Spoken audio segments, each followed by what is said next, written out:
Howdy, y'all, and welcome to the Stay Creative podcast, a podcast I am working on to highlight the talented artists I meet and hopefully encourage folks listening to engage more with their own creativity. Today, I am talking with an artist and member of the IMF community, Suhail, or S squared. We will be talking about his life, music, and how he has come to be known around the community as the Critique God. So stick around.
Suhail, thanks for taking time to talk with me. I think everybody listening live is super excited just to get to know you more. You've been like a really positive part of this community for at least as long as I've been kind of hanging out in it. But to everybody listening live, your presence here in the conversation is part of what makes it awesome. Part of what gives it life and makes it greater than the sum of its parts. So if you have any questions for Suhail, hold them off till the end, and we'll get to a whole portion where those questions can be asked. So write them down, type them, and then at the end we'll absolutely get to as many of them as Suhail's time allows. First off, Suhail, now that we've kind of gone through the intro there, we want to know more about you. So the first thing that jumps out as just like a question point is your name on SoundCloud as well is kind of cryptic. How do you pronounce that? Like what is that project name? Oh, that's S power 2 basically. That's it. S squared, S power 2, whatever you want. Yeah. Okay. Okay, that's how I would have pronounced it. I didn't know if it was like a Prince thing, So what does that name come from? What did you? It's just my first and last name actually. So it's both an S. So. Okay, that's awesome. Pretty simple. There's no too much behind it. Yeah. Well, I think that was the story doesn't have to be a very elaborate one to illuminate what's going on with it. So I appreciate you telling me. Now everybody knows. I've definitely seen at least one person ask how to pronounce that in the chat, and then I did not see the answer. So okay. I'm glad. But yeah, also we want to know just more about you. You've become known on the IMF Discord server as a critique god. But before we get into your deification, we want to know where you're from. What other hobbies do you have, besides music? And if you could have any superpower, what would it be? Nice. Yeah. First and foremost, thanks a lot for having me here. It's an honor actually. IMF has been great for my music stuff. So, where I'm from, I was actually born in a township near the southernmost tip of India. But I was brought up completely in a cosmopolitan city, Chennai. So I'm like a city boy. Okay. And then I've traveled quite a lot. I have 2 siblings who live in Dubai. Mom, father's no more. I have a girlfriend sitting right next to me, listening in. Very curious. But I'm a mechanical engineer actually, but then got into IT. That was kind of pretty common in India during that time. So once you graduate, and I wasn't that into mechanical engineering anyway. I was more of a computer kind of a guy. So then, I started my career with data warehousing. There was no music until then. It was all mostly my father. He had this massive audio cassette collection. He was listening to literally so many people. Like all languages. So like I remember seeing Donna Summer, Bruce Springsteen, Eagles, The Ventures. I don't know if you guys have heard about The Ventures. It's like it's just mass. That's where my whole music influence things started actually. Yeah. Awesome. Yeah. That's actually one of my next questions was like what one of your like earliest musical influences. But I do want to know more about like what do you do when you're not doing IT, when you're not making music? Like how do you how do you spend your hobby time?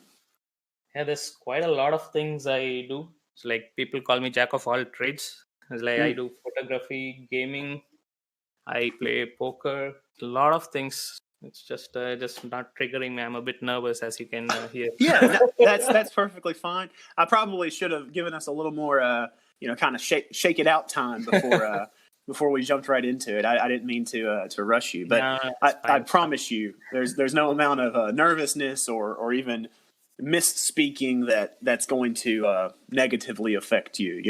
Everybody's here to get to know you better, nerves and all. It's perfectly fine. Yeah, and my Um, girlfriend is signaling cooking because recently during the quarantine I've been cooking a lot and she's like enjoying it a lot. So Awesome. Yeah. Cooking has it's one of the things whenever I talk about just being creative with people that comes up as something almost everybody does, even people who think they aren't creative. Like you get to express a lot of freedom and then you get to eat it. So cooking is a fantastic pastime. it kind of relieves me a lot. I kind of completely forget what's going around. You're there just preparing dishes, you just Mm. forget what's going around. So that's pretty good. And then last but not least, of course, what superpower would you pick? From a comic book or just one you've made up. And I think maybe hearing ability, I guess, given that I'm Mm. in music. Yeah, Yeah. that would be a nice superpower because I'm not so good at kind of recognizing each and every sound, placing which note it is and stuff because I'm more of a technical guy. I need to see stuff, see graphs. But Mm-hmm. yeah, that would be good, cool. Yeah, that's actually really interesting. I want to talk more about that, kind of visual soundscaping that you do, here in a moment. But yeah, so you mentioned the ventures. Who else kind of early on inspired you to get into making music? I think I initially started with a lot of rock songs, actually, rock, and it was Mm, mostly mainstream. A lot of old school hip hop like Schoolboy Q, Talib Kweli, Propeller mm, Heads, yeah, and mm-hmm. then there are Seven. There's this Belgian guy called Stromae. He's pretty good. Willie Will.i.am, he's like a South African DJ. So it's like there's just wide variety of songs that I Mm, listen to. yeah, So it was yeah. about I think about 2009 when I was in Japan. That's when I was like independent, like living away from home, and I thought, okay, I need to do something about my free time. So Mm, that's when I first decided, okay, I need to get something to make music. I had no idea what a digital audio workstation was, so I just went ahead, bought an yeah. Yamaha analog mixer and a Awesome. MIDI keyboard, and I was like working with Audacity. I think I just downloaded a free Mm-hmm. software and I was trying to make some stuff, but nothing panned out because I had no idea on music theory and stuff. And Mm. then there was this website called Songsing. So they had these stems or bare bones of a project, they called it. So you can write lyrics and make melodies on top of them and then submit them. Oh, So okay. I did about like 8 songs, and one I did record it, but then the company they closed down, and then that was the end of it. So Oh, well, that's that's a the shame.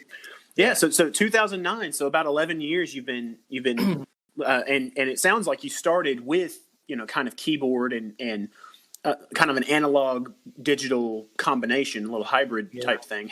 Have you spent time with any other instruments or any other No, software since then? Like, what else have you kind of developed I into after think I Audacity? was never really serious about it because I like gadgets. So I used to buy them, try them, and then just lose interest and then sell them Mm. back again. So it was like on, off, on, off, on, Yeah. off. And I think about 2015, 2016, that's when I really started seriously looking into this. I did go for a couple of guitar classes earlier, some just googling around learning Mm. keyboards online, but never really serious. The first serious step I took was buying Cubase. Basically, that's where I actually started. And FL was Okay. pretty famous at that time, but then I was like, no, I'm not gonna buy something that's famous. And in Netherlands, it was like everybody, all the DJs, electronic producers, they were all FL, FL, Mm. FL. Then I picked up Cubase just to Yeah, be yeah. like a rebel. Yeah. You never know where the divergent idea is Yeah, going to come exactly. from. Like that simple change may be what puts you on the path you're on. Hmm. That's awesome. After having kind of explored some of your early influences growing up, what are you really into these days? Like just most recent album that you just loved? Recent album, yeah, I think Seven. I was pretty impressed with their groovy beats actually. So like I listen to a lot of mainstream, so Mm. you can't expect anything that's really something that you guys might not know. Kashmir, of course, I was a huge fan of Kashmir. He always drove me to make try unique things. Yeah. Yeah, I Mm-hmm. think yeah, it's my Spotify playlists are usually top 40 stuff, and then it kind of pans out. Recently, it's improving a lot because of you guys. I hear like the Metalachi, that was crazy, and the Mariachi El Bronx, that was crazy. Shad by Long, yeah, it's really growing now. It's wide variety, and I just don't know. I just listen. I don't see the artist. It just plays, just keeps on playing. So I got you. Yeah. I understand that completely. I'll sometimes tell somebody, "Oh, I love that band," or "I love that album," and they're like, "Do you know this song?" And I'm like, "I don't know the name of any of the songs. I'm sorry. I just push play and yeah. listen to it." But yeah, I know what you mean. So having kind of explored the ever growing group of things that you're listening to, you're taking in, you're using and turning into output ideas. I've noticed that your music, none of it is. I mean, some of it absolutely could be considered mainstream type music, but a lot of it is very visceral. Like there's like a physical experience that happens when I listen to your music in a way that I don't get out of most of what you'd hear on the radio or in popular context. Widespread music. I notice specifically your layers and like textures come and go in certain ways that I feel would terrify the mainstream public in some ways, in the best way possible.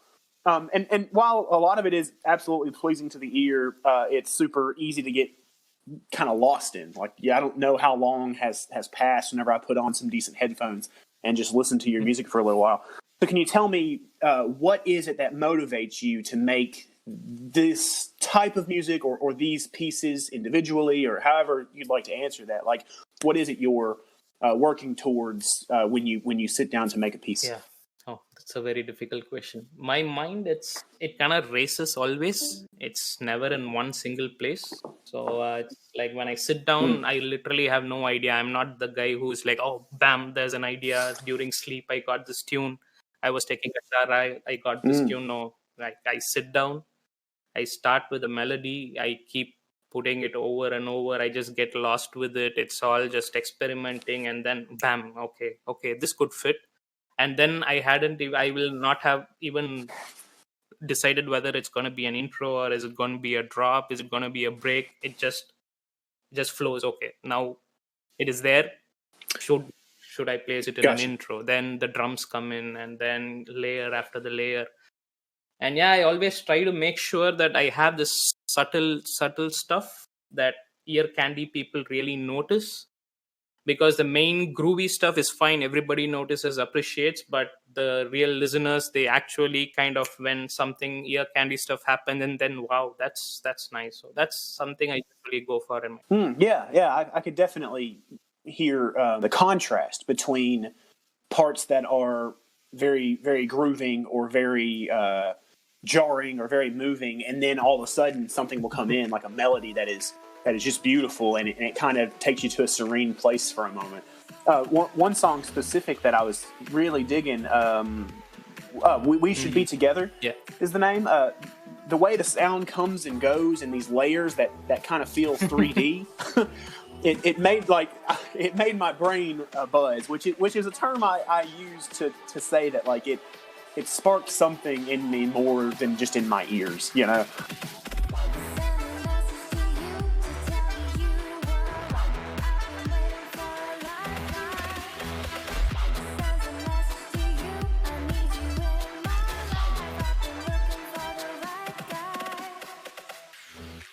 Can you talk to me specifically about how you decided for the sounds in that song?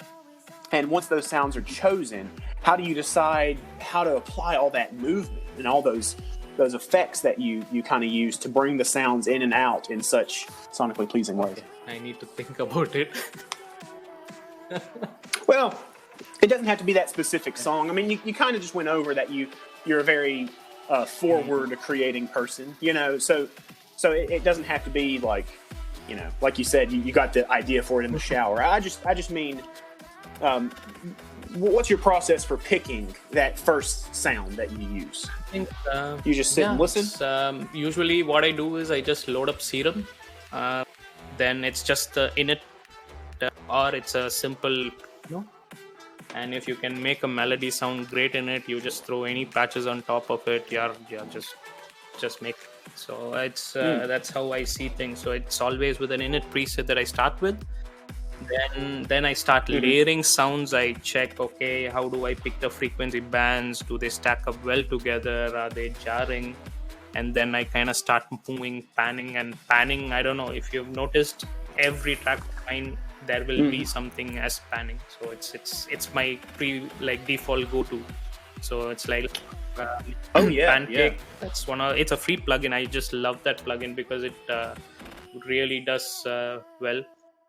And recently I got the Waves Brow Motion plugin. That's pretty cool as well because you can rotate the sounds in a 3D sphere, and that's like amazing. So that's how I do. Like for me, I want like a wavy feeling, and since that was a house track, I wanted like kind of going in and out where when you're automatically bobbing your head, the motion that you do, I wanted to bring that to the sound. So that's that was the basic idea behind it. I definitely hear an astute usage of that panning, that pancake that you mentioned. Like I can hear sounds almost like trains coming from far right, passing through my skull and then going far left. Like it's a very enjoyable experience. Another one that really struck me, and I wanted to talk more about some of your melody choices, was the track "Don't Look Back." It was like an entire horror movie just condensed into like a 2-minute little bit. And I think I've seen you speak in terms of like scenes and soundtrack type ideas before.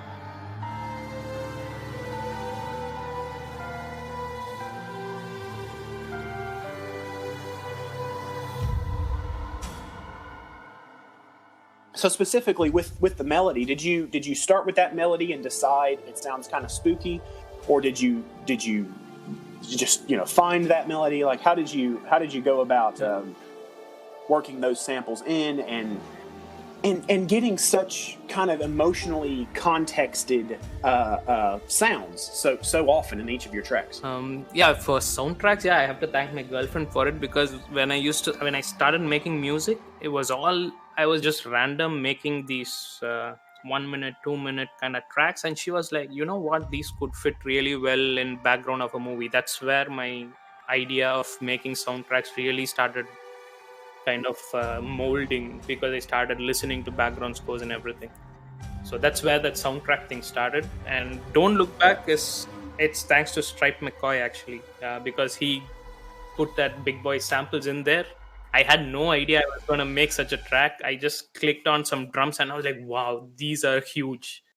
Then I just dragged some of the kicks and the snares. And then I realized I had just gotten Omnisphere. So I'm like, for me, what I do is when I get a plugin in the next track, I always try to use one new plugin that I have, because I have literally so much of plugins. So my goal is every track I try one that I haven't tried before. So then it was. So yeah, then I started with Omnisphere, and Omnisphere has some amazing sounds. Then I was like stacking, and then like it was all kind of messy, and I really love the break section of a song because that's where your creative genius can take over, and you just go full on there. So then I thought, okay, it's already like scary. Then I wanted like a reverby piano kind of a thing kicking in and just filling that space up, right? So it's like kind of you are like kind of concentrating to a serious thing, and then everything kind of expands, your head expands. So Yeah. That's absolutely the feeling I get too. So I wanted to ask also, you said you try to use like one new plugin per piece or song or track. Do you have more than just the Omnisphere and the Pancake and the ones that you've mentioned that have just become every song you use this one now? Like, what are those plugins that have lasted more than one song for you? I think, Serum is always there in any of my tracks. And from a mastering perspective, it's basically the loudness meter, the tonal balance of isotope. That's always there. From EQ, it's always Fab Filter, except for the mastering chain. For mixing, it's always Fab Filter. That's pretty common. Yeah. Let me see. I'm just taking a look at what I have. Yeah. And some of the waves, I think compressors wise, I have specific choices like the H comp for kicks, the CLAs for the vocals, pianos, bass, because they have like this analog compression feel to them. So I go with CLA. Yeah, and what else? I think that's about it. Those are my usual go-tos. Awesome. Yeah, it really depends on the track, actually. I understand that for sure, especially trying to use one new one each track. I just didn't know if so when you when you first started using Pancake and Omnisphere and Serum, were those just the one you were trying that time and then they stuck, or have those kind of been around since your earliest tracks? Serum has been there for a long time, I think. Before it was all Silent, because initially I was a huge fan of Silent. I used a lot of Silent, used a lot of Massive. I've used, there's this KV331 Synth Master. That's pretty cool. Like whenever I want to try, like kind of do something creative, I use that. I do have Nexus, but I hardly use them because it's become so mainstream. You can literally hear a lot of sounds with Nexus. Okay, yeah. But yeah, I've gone like I've shuffled quite a few synths, and then Serum I think I'm really comfortable with. It's very easy because I learned the basics like to sound design. How do you get a bass? How do you make a pluck? How do you make a saw? That's it. After that, it's all just stacking layers, putting envelope here, putting LFOs there. So it's just experiments from then on. So.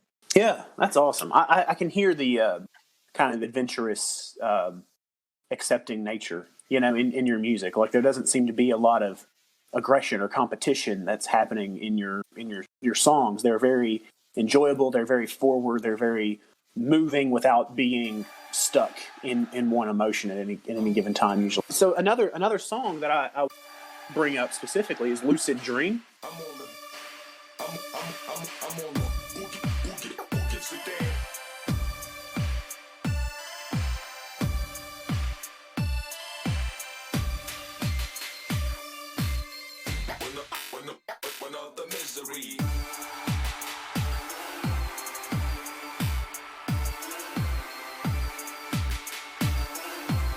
I remember when you were working on that song, you came to the feedback group on IMF with it a few times. I don't remember exactly how many, but you would post it, you would collect some feedback, you would take it back to the drawing board, back to the lab, you would work on it again, and then you'd bring it back, and all of the feedback you received had been applied, not in a heavy-handed, change the whole song way, but had been applied in very tasteful, you heard the good in the feedback, and that happened a few times, maybe 2 or 3 times.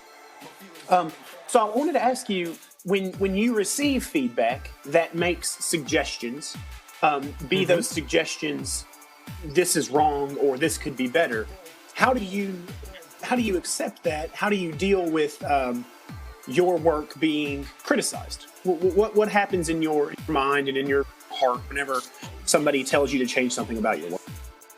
I did have this musician's ego. I was like, whatever I make is the best. I think that was about 2016 or something, where I Mm-hmm. published tracks and they were in Spotify, and like, whoa, I'm an artist. So it's like, Yeah. yeah, I make great music and stuff. But then I think IMF happened around 2016, 2017. I don't know. I don't remember how far back it was.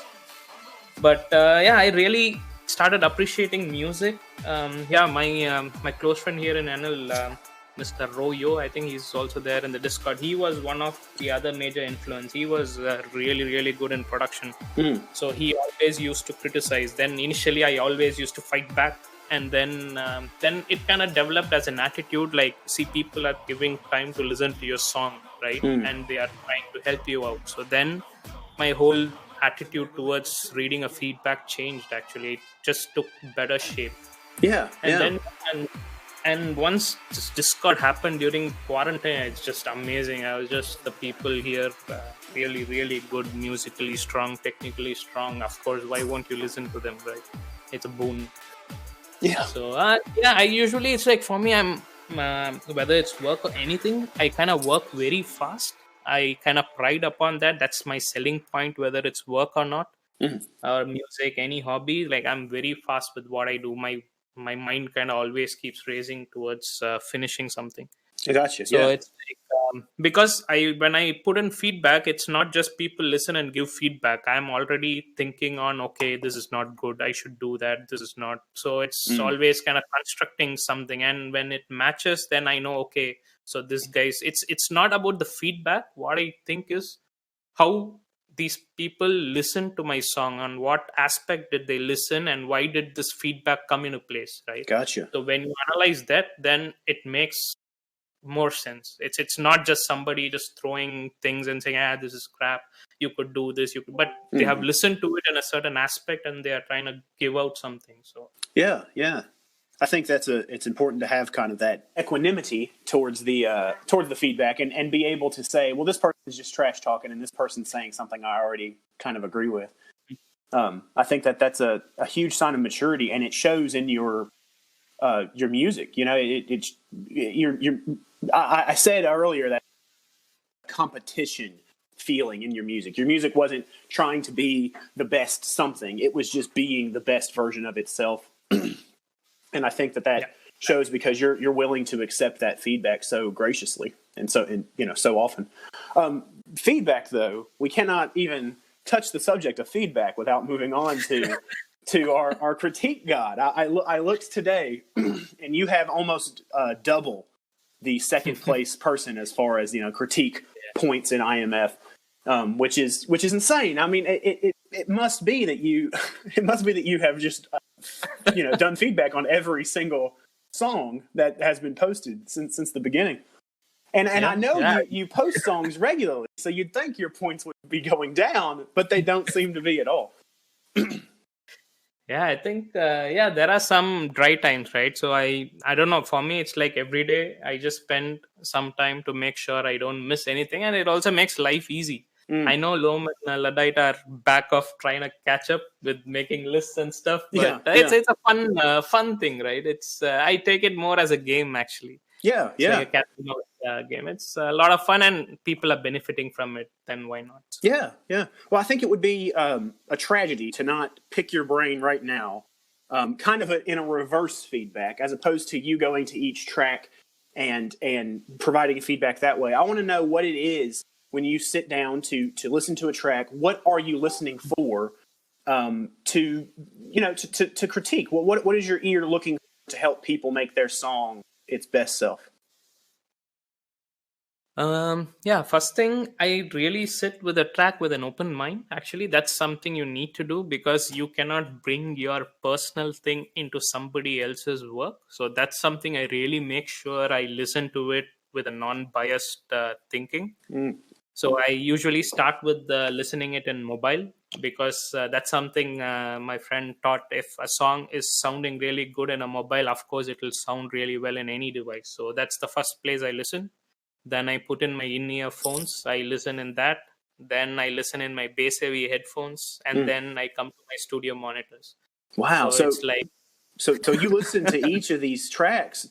Not only are you the most voluminous feedbacker, you also listen to them, multiple times just to be sure that you are getting the whole story. See, you're putting something out, right? You're gonna give a feedback. I mean, if you're not giving that importance to that song, then what's the point of giving a feedback? It's not about the points, right? It's about doing something. Yeah, that's fantastic, man. The entire community is lucky to have you. I've noticed here in like the chat, it's still going as we are doing this live. There are wonderful live listeners, living members of our community here to experience this with us. They are mentioning my next kind of point is that not only is it the volume, but the quality, the amount that you write, the precision and detail and practical insight that you offer to actual things to try to fix, to enhance. I don't want to say fix. The person's song isn't broken, it just isn't shining as bright as it could. So you write these really insightful paragraphs at times without ever coming across as negative or bossy or condescending in any way. Is that something that just kind of naturally you use, or do you have a specific set of expectations for yourself when you write movies to be sure it doesn't come across as negative? I think it's developed over time, I guess, because the point is you're trying to tell something, and if you are less offensive about it, it will of course be taken. Even negative thoughts, if you put it on a positive frame of mind, people listen to it. It's not about trash talking, right? I mean, it's how easy it is to just say this is just crap, right?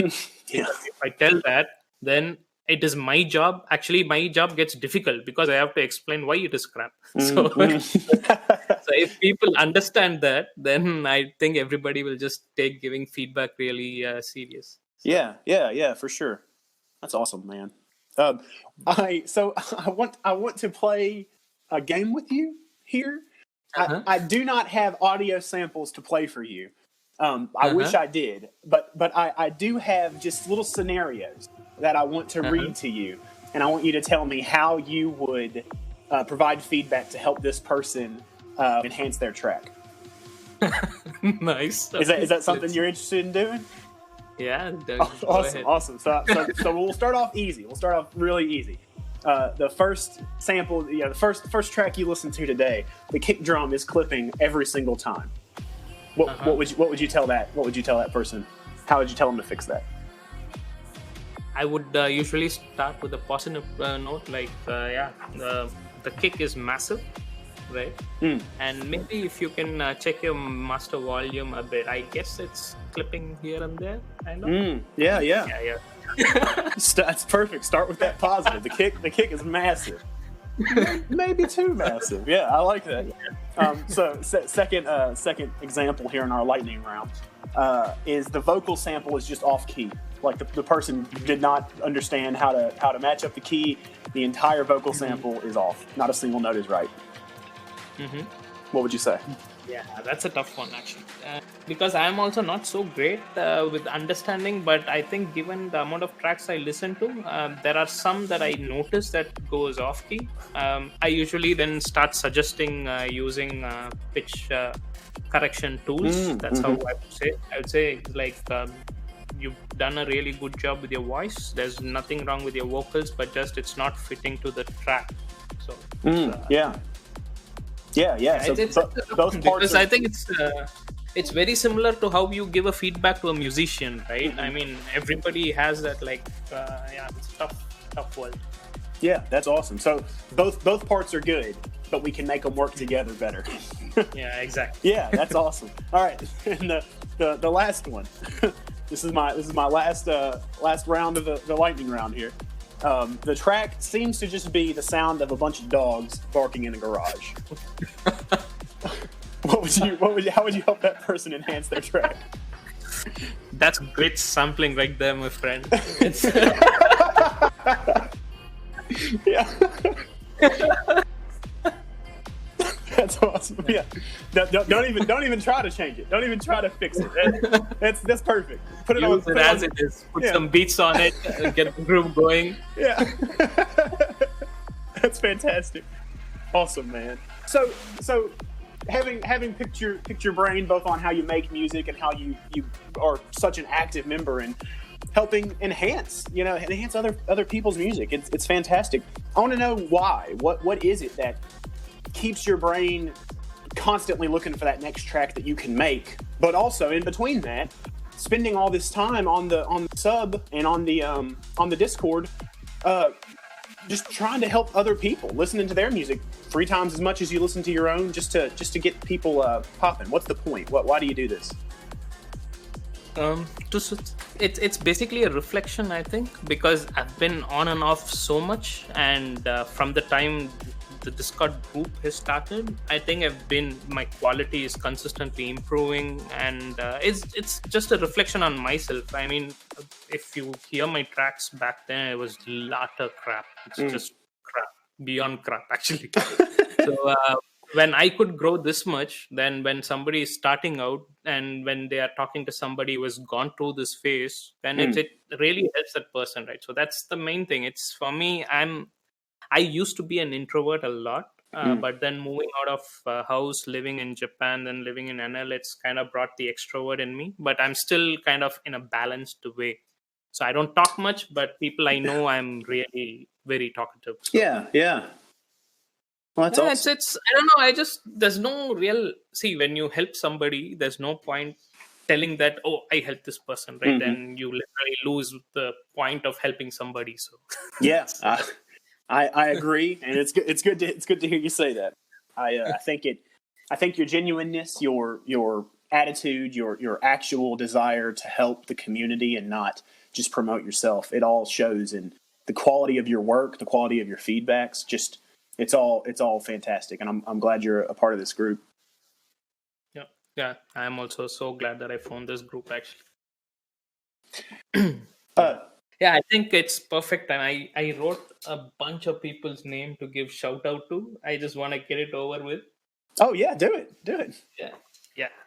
Let me see. Yeah, to start with, T-Rex Chris. Yeah, your drumming amazing, and your recent singing, just blew me away. Oh man, that warms my heart coming from you specifically. I appreciate it.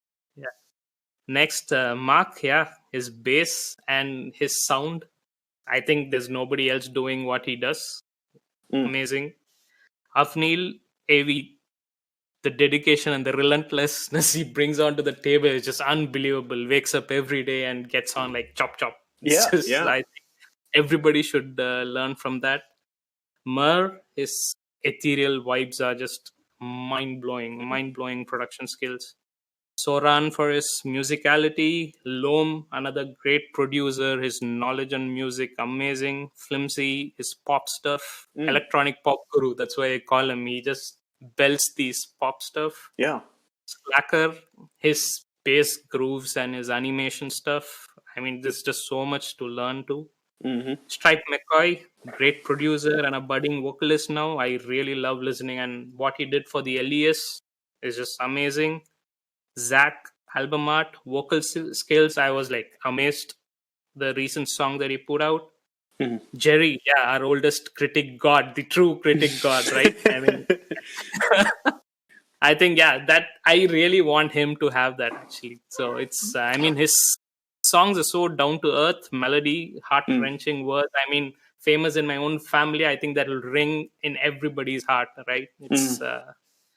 It's crazy. Neon on his alternative rock vocals, man, I was just blown away with his recent songs. Bud Dog, I mean, he's just unique. There can only be one Bud Dog, I guess. I mean, what he does, I think he does. Yeah. There will always only ever be one Bud Dog, for sure. Yeah, Zap Frog, I mean, the dark soundtracks, he's just amazing. Crash Ivory, I just love his production skills and all the stories on how the world is on to get him. It's funny as hell. And Sean, of course, he brings the industry side of things. That's we are super lucky to have him. Monks, man, his super sexy drum grooves, I think everybody will agree. Yeah. Just out of this world. Luddite, his honest feedbacks. I just love it. I was just going through all the feedbacks he gave recently. It's just mind blowing. And yeah, recent vocals that I'm really a fan of is Spoke Boy's vocals are pretty good. Felipe's vocals are amazing. And then I'll wrap it off with Pax and Wulps, of course. Without them, it can't have happened. Yeah. So, thank you everybody. And sorry if I haven't mentioned anybody's name, but these are all the people that I've been talking to a lot from the time this has started. Yeah. Did I miss anybody? Did I? You said people I would have forgotten. So I think you did wonderful justice. Yeah, that's. I'm really happy to be part of this group. So. Man, we are both happy and I'll say blessed to have you as part of the group for sure. But before you spent a wonderful amount of time just kind of shouting out just individual people who a lot of which are listening right now, and I feel particularly emotional having been shouted out in your list and listening to that, and I imagine they do too. But while we're all still kind of recovering our feels, why don't you tell me where on the internet we can find all your stuff? We know the SoundCloud. I'll put all these links in the in the episode notes. But where else? Do you got any other social media we could follow you on? Yeah, I think wherever DistroKid distributes, I think Spotify. Yeah, Spotify. I'm there. YouTube is there. TikTok, Insta, Twitter. Recently, I'm getting active there now. Oh, good. Yeah, Insta is kind of fun because I put up a lot of my food pics, my travel pics as well. So that's more of like not purely music, because I wanted one place where I could also share my other stuff. So yeah. And well, I know. So also another thing, I didn't write this down, but it's coming to mind right now. You're writing for the Indie Music Feedback blog too, correct? Yeah. I did one with that Don't Look Back. I think that's just inspiration from Avneel's work, actually. He's like, whatever he does, he's just relentless in what he does. So. For sure. Yeah, absolutely. I'll post a link to your article there as well, just to be sure people can get the full story of the real deal Suhail. Sorry, my southern accent makes your name sound weird, I'm sure. No, it's fine. I think it's one of the best pronunciations I've heard recently. Good. I'm glad. Well, I want to go ahead and kind of turn over our attention to the Discord group, the text chat here.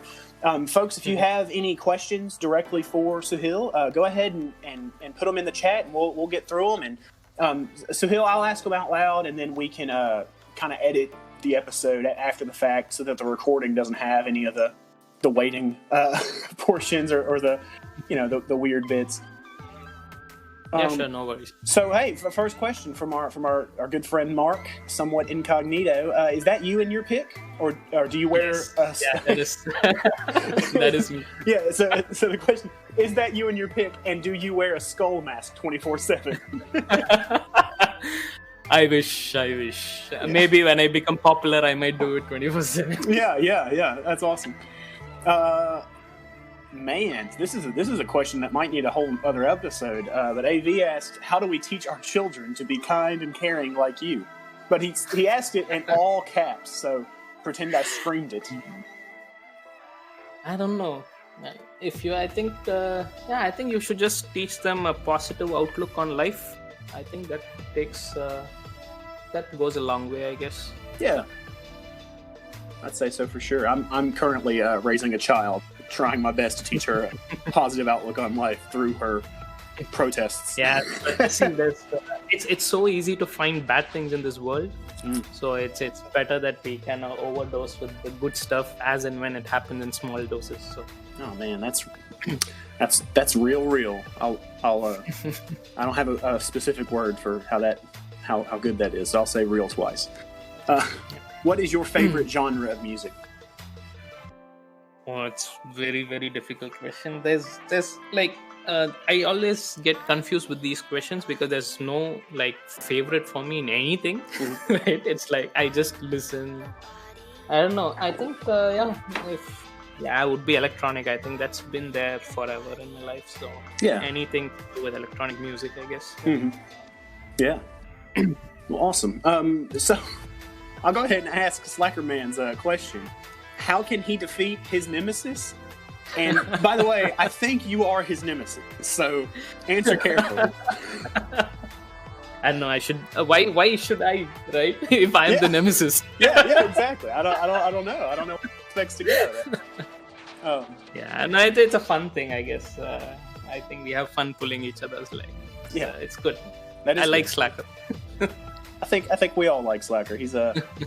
He's all of our older brother, little brother. I don't know how old anybody is. This was the first album, right? I think I was just like, oh man, he's doing visuals. It's like, it's so crazy. And what are these grooves? And it's like, where am I? What am I doing with my music? So that's awesome. Yeah, his music is so subtle. Like it's grooving, but also it sneaks up on you in wonderful ways. Can you tell me some more about what you're working on right now, specifically Westworld stuff? Yeah, that one. I just started actually. It's very rough. I did a minute and a half so far. I'm still not sure because I have some plans for it. I'm just working out the idea. I don't want to tell it out because I want it to be a nice surprise. Yeah. I'll see. I have a real good idea. I was just discussing with a couple of my friends, and they were like huge Westworld fans. So I got a lot of insights on what they expect out of the third season and stuff. So, so let's see. I'm doing some research before I start putting. Yeah, that's awesome. It looks like somebody else wanted to know how long you lived in Japan, and if you took anything from that time, or from that. Part of your life that influences your music now. Oh yeah, you guys are new. If you ask my friends, they'll run away the moment they say, because whenever I'm drunk, it's always Japan. Yeah. Like 3 years I spent there, 2009 to 2011. I think it's one of the best time of my life. It was such a crazy shift for me from India to Japan. Like everything turned on its head actually. So I was like, and I think that's the place that taught me how to be social. I have so many friends there, my music things, work-wise, and I was such a huge expat group on the company. So Christmas parties were amazing, fun. Karaoke, I was like huge fan of karaoke there. Yeah. It's a crazy place. I mean, at least once, if possible, people should just visit it once in their lifetime. I think it's definitely worth it. For sure. Here's another question that kind of goes with that. Is there something still in your life that you haven't tried that you'd like to, and what would be like on your as your next thing to conquer, your next endeavor to conquer? From a musical perspective, or I don't get the context of the question. I'd say probably both. You just said everybody should try Japan once. So what is something in your life still that you're looking to try? And you can answer musically and non-musically. I want to try in life. I don't know. I'm happy with where I am right now. Things are going well, so it's good. Yeah, I don't know. Music-wise, you can see, right? I just want to try all the genres. I think everybody should do it, at least from learning the production perspective. I am kind of very technical that way, and I also focus a lot on my mixes and masters because it's that last stretch, right? You don't stretch that. A good song, a great song can be a crap song. Yeah, right? yeah. I cannot tell that enough to people. I mean, if you can't do it, please hire somebody, do it. If you know this song can make it, spend the money, get it mastered or mixed by somebody who knows what they are doing, or put in your effort to make it better. So it's I think it's that last stretch, right? People, even why I stress this is I do that a lot of times. I know this beat is good and I just rush to do it. I've kind of slowed down a bit, and thanks to IMF, I used to before even giving feedback, I used to publish my songs. But now I publish for feedback, wait for 3 days, and so it's everybody should get that in their head. Nobody is actually rushing to listen to your song except yourself. right? That ground reality has to be accepted by everybody. Yeah. So it's us who are trying to get it out to the world, and the world is actually like, yeah, it's just another thing for them. So put in your best until you get it out, and then the next things. Then people will start looking forward to it rather than this guy swipe left. Yeah. Swipe left. Yeah. Well, that honestly might answer the question that Loam just asked. What advice do you wish you had learned years ago? Just that same kind of be sure you wait the appropriate amount of time, you get the production right.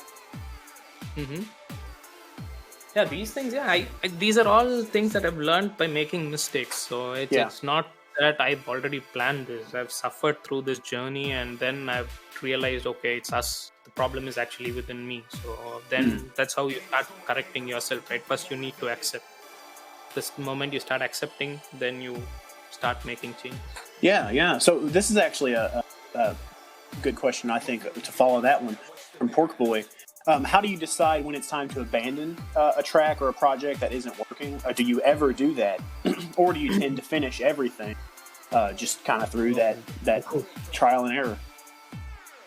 Yeah, I have like more than 200 or 250 projects. I think how much would I have published? 15, 20. So that's something I think I'll share that video. I think last year when Kashmir was in Amsterdam, he really gave a very good speech on this. It's if a good artist knows when to abandon when something is not working out, right? The first 1 hour you spend, you should know actually whether you are there or not. Because if you don't do it, you're spending a week and then you're scrapping. Imagine the amount of time that has lost. You can actually do a lot of other stuff with that. So yeah, I think that will come. We are not even there. We are like even lower than amateurs, I guess, from a music perspective. But I think you should develop that habit. It might not happen now, but as you keep doing stuff, you will learn it. But the important thing is to finish it, at least from an arrangement perspective, because that was something I was always not doing before. It was all like 30 seconds, 40 seconds things. Whatever it is, just finish an arrangement at least from start to end a track. Doesn't have to be mixed, doesn't have to be mastered. Just complete the arrangement at least. So. Yeah. That's awesome. I feel like somebody told me once, I don't even know who or in what context, but they said that like knowing when to move on is a sign of maturity. You know, it's a sign that you're familiar enough with what you're working on or working through that you respect your time enough to move on to the next idea. That's cool, man. I think that just about wraps up the questions that we got. They kind of came quick, man. You're a popular opinion. They wanted to. Here's a good one. What do you think might be the next steps for you in your career, in your I suppose music career? What do you want to do next? Yeah, for me, I think I'm thinking. I was never thinking on an album, but I think now I might start thinking about an album. Yeah. I want to shape a theme, and I wanted that theme to be a bit more extravagant than all the tracks sounding very similar. So I was actually even thinking about a name yesterday. I was planning to call it Electronic Extravaganza. Yes. Just put in every genre in there. I mean, like all the electronic genres that you drop down to select and DistroKid. I thought, okay, an album with every single genre in it. I don't care if people will not listen to it, but then it will impact at least one person, right? If it impacts one person, I'm more than happy. So. Yeah, that's true, man. That's there are a million albums, out there that most people haven't heard, but a lot of them are somebody's favorite album. Yeah, exactly. Yeah, make that connection. There are some artists that I've saved in Spotify. I mean, I would have just randomly picked them up in SoundCloud, and I just fell in love, and it's there always. And I always listen to my liked list a lot. So yeah. Well, I want to be respectful of your time and probably start wrapping up. But if there's anything you would like to say to the community, you already did kind of a big shout out. So if the answer is no, you're done. That's perfectly fine. But just if there's a particular fact or encouragement or just word or suggestion you want to make that I did not ask you to make, in our time together, shout it out. Go ahead and let everybody know what you want them to know.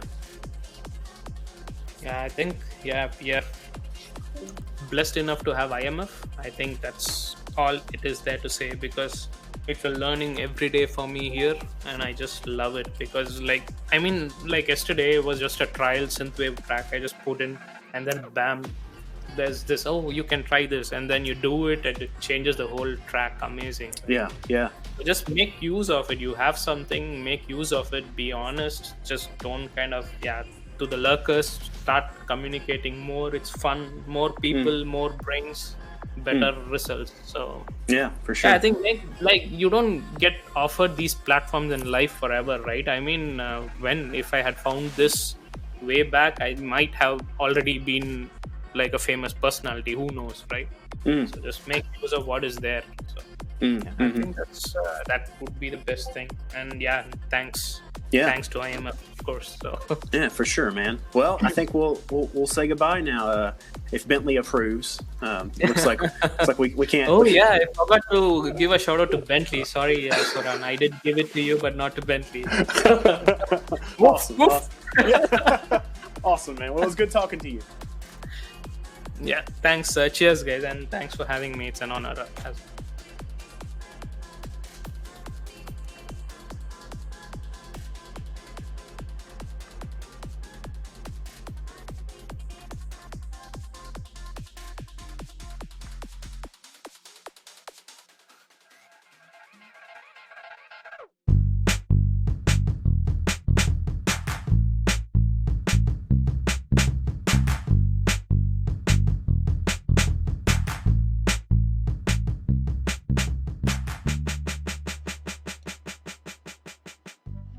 I was deeply encouraged by my conversation with Suhail. His talent and positive attitude and community mindedness all really spoke to me about how to best experience my own creativity. I heard once that the fact that all humans come from two other humans is proof that we are social creatures, and believing creativity is an essential part of embracing our own humanity. It makes sense to me that even our art thrives most in families or bands or communities, or even just a little bit of time set aside to talk with a good friend. I hope you have also heard something today that stirred a longing for art and community the way it has for me. I hope you take a little bit of time to check out Suhail's music. It's definitely worth it. As always, I'll include links to his work on the show notes. If you are interested in a community like the one we've talked about today, come on over to IMF. We would love to have you. I'll include a link to that as well. I am very grateful for your time, and I'm excited to share some again soon. Until then, stay courageous, stay curious, and stay creative.